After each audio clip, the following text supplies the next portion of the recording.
sometimes being too much, it's not necessarily a bad thing. I mean, someone's got to ask the tough questions sometimes, don't they? I mean, this chick, pretty vague. I mean, I wonder how she's doing now. You know, where's she at in life? And way too serious, unfocused, too sensitive. The too sensitive person, has she got a leadership role? I mean, can she actually speak up?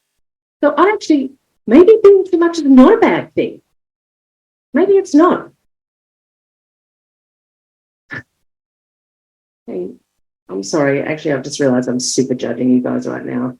And I'm sure if you were here, you'd be judging me too. And are you guys judging me right now? Actually, don't answer that question because I actually know that you are.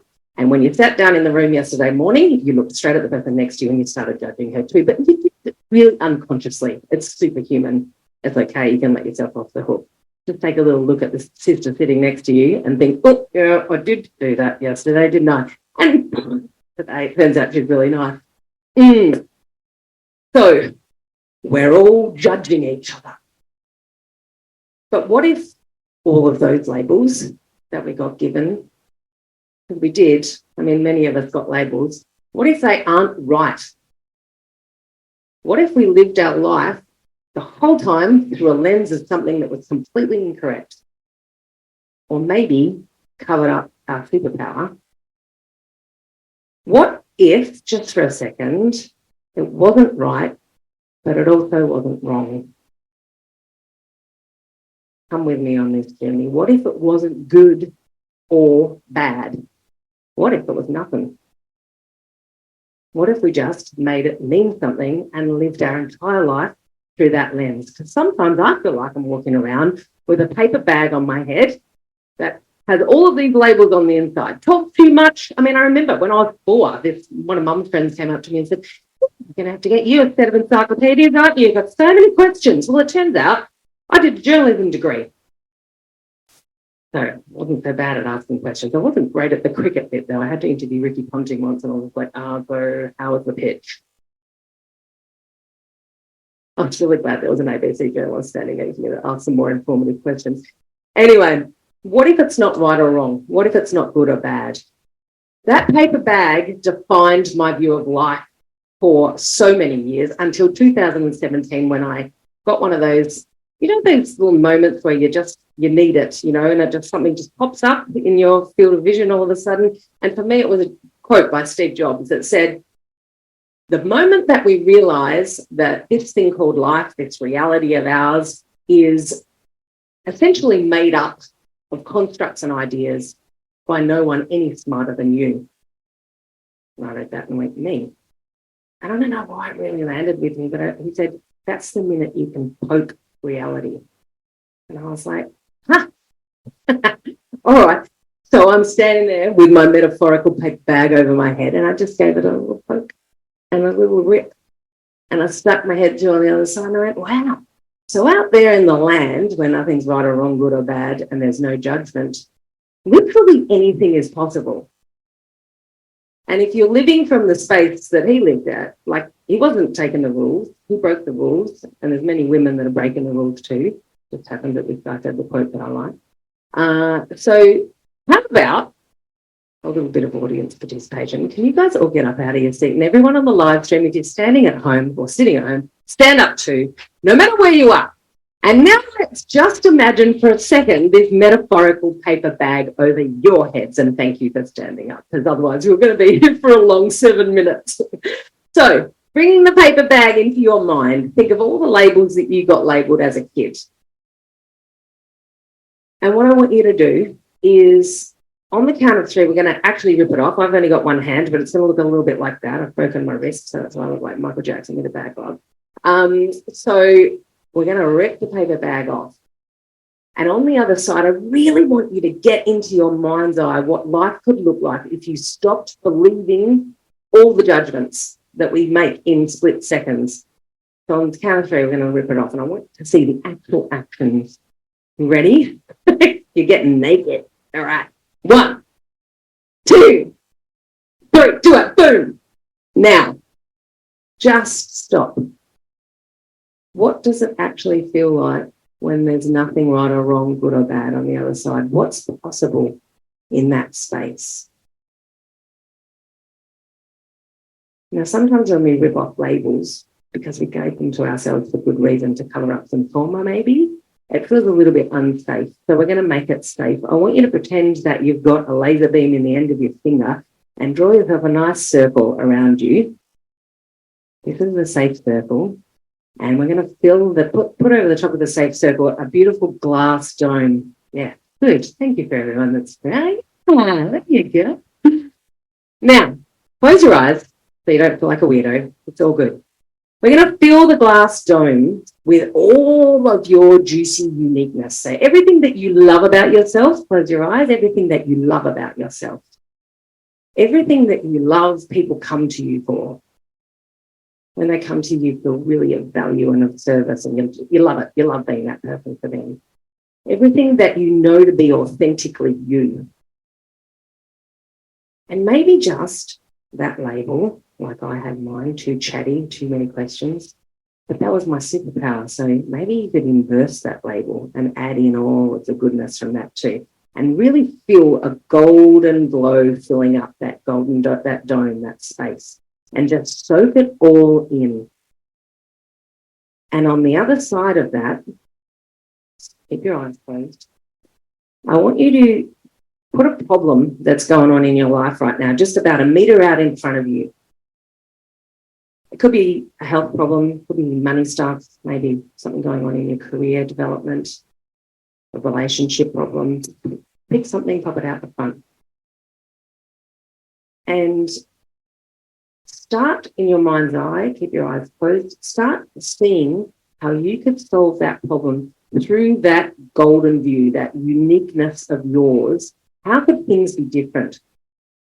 What ripple would you have in the world if you solved that problem from all of your uniqueness? What impact could that have? Where could it go? What sliding door would that open? What tendril and network could that connect to somebody else if you weren't too scared to fully show up in all your uniqueness? So when I worked with these beautiful women, open your eyes now, we had, there's a thing down here. So Sarah, the second one along from the right left there, she told me that she was a nerd, and she's pretty boxed up. She's actually the COO of an £80 million company in the UK. And you may sit down. Thank you so much for participating. When she came to me, she said, I'm just a control freak and have to do everything, micromanaging. When we actually identified that golden dome, that juicy spot for her was the flow container, she started to be able to sort of act like the banks of a river. And her staff found their flow within her container. Sounds woo-woo, I know, but it works. Joy Igniter there is a university lecturer, super revered in university lecturer in New Zealand. And she got told she was too serious her whole life. Turns out she's the Joy Igniter. When she rocked up to her next lecture in the energy of the Joy Igniter, guess what? She had women coming up to her afterwards going, this is why I came to university. For people like that. So when you actually own it, because God, life is really designed to knock it out of you, when you actually own it and turn up in it, something brilliant happens. You get into this effortless flow. And it really is effortless, because if nothing means anything, where can you go, right? Because that frustration, that little tap on the inner door there is a signpost that you need to solve that problem. Whatever's going on for you right now, it's a push. You remember the movie Finding Nemo? Everyone's seen it, right? Little nods, everyone knows it. Nemo was born with a little broken fin, and his dad kept saying, you're broken, you'll never go off the reef, it's too dangerous. Label, label, label, label, label, not possible. One day the frustration got too much, and off the reef he went. We're going to shelve the bit where he got captured and ended up in the fish cake, because that's not relevant to our story, but every Disney movie has a happy ending, so we all know he's good, made nice friends. But his dad, on the other half, he wanted to get to Sydney.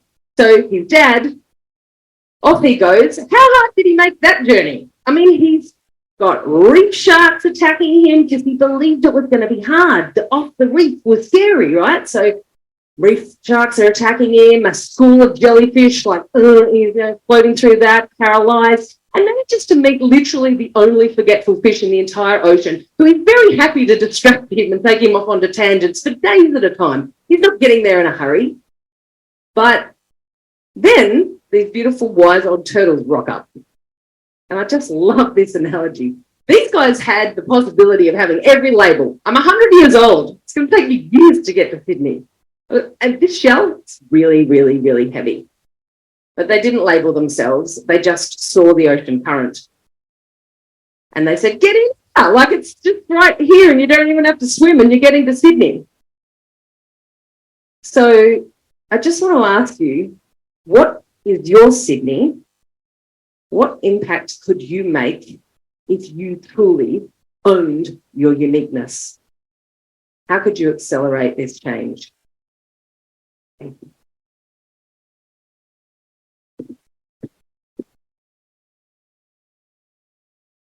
Yeah, thank you so much for that. How much preparation did that take? And does that just flow from you automatically? It mostly does flow from me automatically, but I have to admit, I was in hospital until last Friday, so it was a bit random. What makes you so passionate? I just really, it's like I kind of almost get about because I love the theme of this conference, accelerate. It drives me crazy how much red tape there is to change. And it's entirely why I don't work in the industries that you guys work in, and I have to work for myself because I just want it to happen faster. I just truly, truly believe that we make life so difficult. And for me, like, my life is easy. Even when stuff like this happens, it's still easy because I believe it, like I don't judge. I just go, okay, good, that's that. What's the lesson? Keep going, we move faster. We move faster when we stop navel gazing at it all, Thank you so much for your pitch. Congratulations on winning the pitch. Thank you. And thank you so much for sharing your wisdom and your passion with all of us today. Thank you so much for having me, everyone.